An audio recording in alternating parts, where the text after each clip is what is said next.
Hello, I'm Catherine Willie Faye. I'm a little camera shy, so this may be one of the few times you actually see me on camera. I'm making this tutorial because a lot of people that I know have never purchased a pattern, and let alone delve into a more creative side of crochet, and they're just a little intimidated by what they don't know. So what I'm going to do today is, not only do I have a cheap, basic, rudimentary pattern online for you to buy, so you can buy your first pattern, but I am going to give it all to you. I'm going to walk you through every step of it. I am going to show you a reduced version of which you'll be looking at what everything means, and just try to help you understand how to read a pattern, give you a little bit of confidence, and walk you through those first steps. And then, of course, whether or not you buy the pattern is entirely up to you, but what you learn cannot hurt you. And I hope that you'll at least subscribe to my channel, give me a thumbs up, pass it on. Let's get started.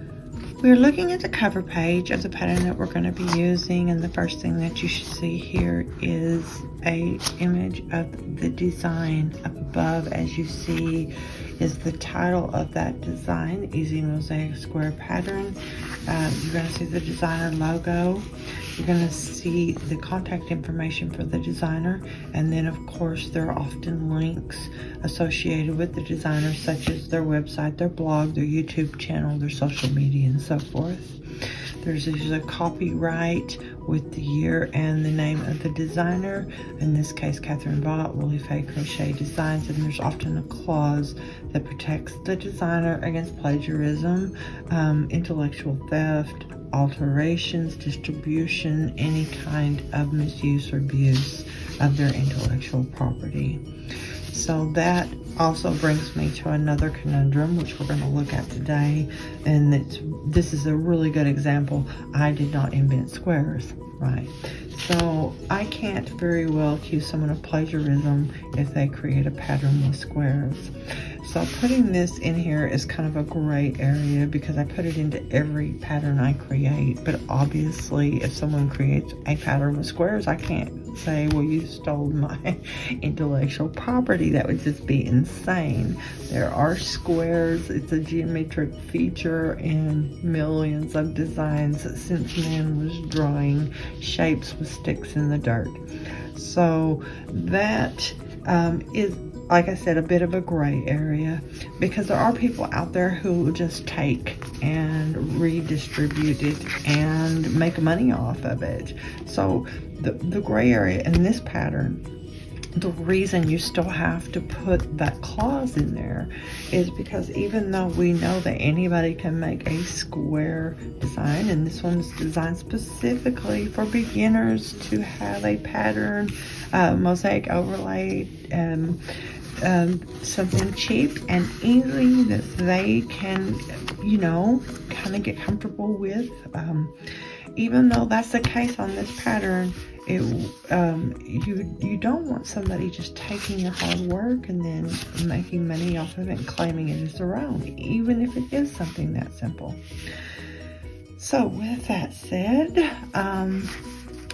there are more complex designs that people create that others will still. They'll buy the pattern and they'll see how you did it, and then they'll go at it and change just enough, put it back out there and say, this is mine.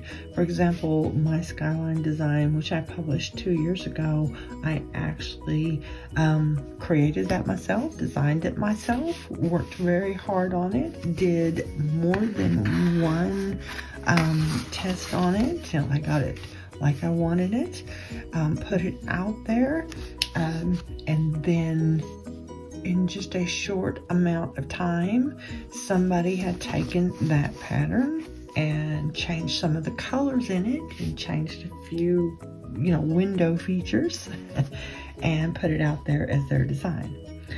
So at the time that I did it, I was very careful about making sure that nobody else had one like it, and they didn't.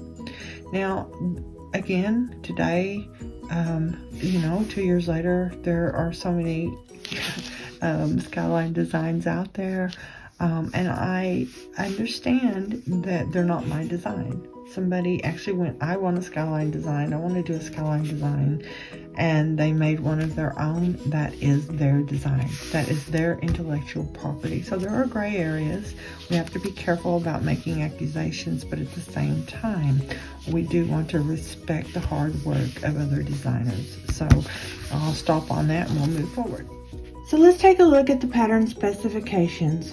At the top of this list, you'll see the first entry as terminology. This pattern uses US terminology, and a good example of why this is important. What US terminology defines as a single crochet is actually called a double crochet in the UK. What US terminology calls a double crochet is a treble crochet in the UK. So it's important to note that the mechanics of the construction do remain the same around the world, but the terminology can vary. For this reason, always familiarize yourself with the terminology of patterns that originate outside of your region. Next, you're going to see the pattern style. This pattern is Mosaic Overlay. If this is your first attempt at Mosaic Overlay, be assured it is quite simple, but there are distinct differences from that of traditional crochet. So you'll always want to know what techniques are being used in your pattern. Next on the list is your hook size. This pattern calls for a 3.5 millimeter hook. If you look down on the list, you will see that the yarn weight below it is a DK light worsted. The most common hook size recommended by on the manufacturer label for a light worsted yarn is a 4 millimeter. However, the designer will have recommended the best hook size for this pattern. In a moment, we'll talk about gauge, and this will play an important part in determining the best hook size for you. The difficulty of this pattern right here is beginner or easy. The recommended fiber for this pattern is acrylic. The dimensions for the pattern are 36 inches by 48 inches, and that's a 3:4 ratio, but the pattern is versatile, so you can easily make it any size you choose. We'll discuss that more during the application portion of this tutorial. The next thing you'll see is the yardage. The pattern calls for an approximate 3,000 yards of acrylic yarn, and as you can see, I've itemized the yarn by color. So 1,200 yards for color A and 1,800 yards for color B. That'll help you when you're buying skeins or rolls to know how much you're going to need of each. And then finally we come to the gauge. That gauge is figured per a 4-inch by 4-inch swatch. Now, gauge is an important part of any crochet pattern. And I think it's important to note that if you're working a repeat pattern for a blanket, you can generally get away with a measuring tape to ensure the desired sizing. If, however, your color works involve graphics or you're working with garments, you're going to need to confirm the gauge. To do this, crochet a 4-inch by 4-inch swatch in the crochet style you are using. For this pattern, gauge isn't as critical, but for the sake of understanding how to confirm gauge, let's take a look at the swatch I've prepared for this tutorial. Now, this isn't a 4 by 4-inch swatch, but I can confirm the gauge by measuring 4 inches on the back side. Now, this gauge will probably be slightly different from the gauge in the pattern. However, if I count, I can come up with how many rows this yarn and the hook size that I used have produced for 4 inches. Okay, and then I can turn it sideways and count how many stitches that I have for 4 inches. So that's where you get your gauge, is by measuring a 4-inch swatch or 4 inches on the item that you are working with. Okay, so the reason this is important is because when you're working with garments or graphics, you need to be sure that the sizes are accurate. So what you would do if it's off, like in mine, there's a slight discrepancy between what the pattern calls for and what I came up with in my swatch. So what you want to do is you want to go up or down a hook size to make that difference.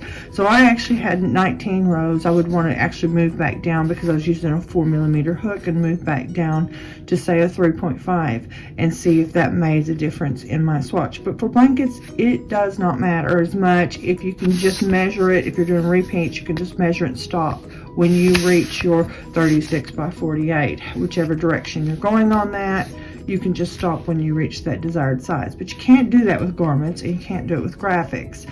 For those, you have to have a very accurate gauge. So gauge is very important. Let's just say that you're making a sweater and you need a small, and then you have your gauge, of course, does not match the pattern. Your sweater will end up the wrong size. In fact, there could be a lot of distortions in the proportions of that garment. So you always want to be sure that your gauge matches where it matters. Again, not so much on this one. Okay, so now let's move on to the materials needed. You're going to need 300 yards of lightweight worsted yarn. You're going to need a 3.5 millimeter crochet hook. You're going to need clippers, and you're going to need a yarn needle for hiding any tails. All right, so then you're going to move on to the knowledge that you have to have for this. You need to know how to do a single crochet and a double crochet. You need to understand mosaic overlay technique, and that is what this tutorial is for. So we're going to go to the application portion of this very soon and as quickly as we can, and so that's where you'll learn how to do this technique. And then we have the abbreviation guide. We call the glossary of abbreviations, or the abbreviation guide. And this is where you have these letters that often confuse people. SC, BLSC, that kind of looks like garble to most people, but as you can see, every one of these are explained. Every pattern should have one of these. It can include every single abbreviation in crochet. In mine, I usually, just to save space, because it's not necessary to avoid confusion, put the abbreviations that you're going to be using in the pattern. Now, I did accidentally leave out the BB, shame on me, but that actually means back bump.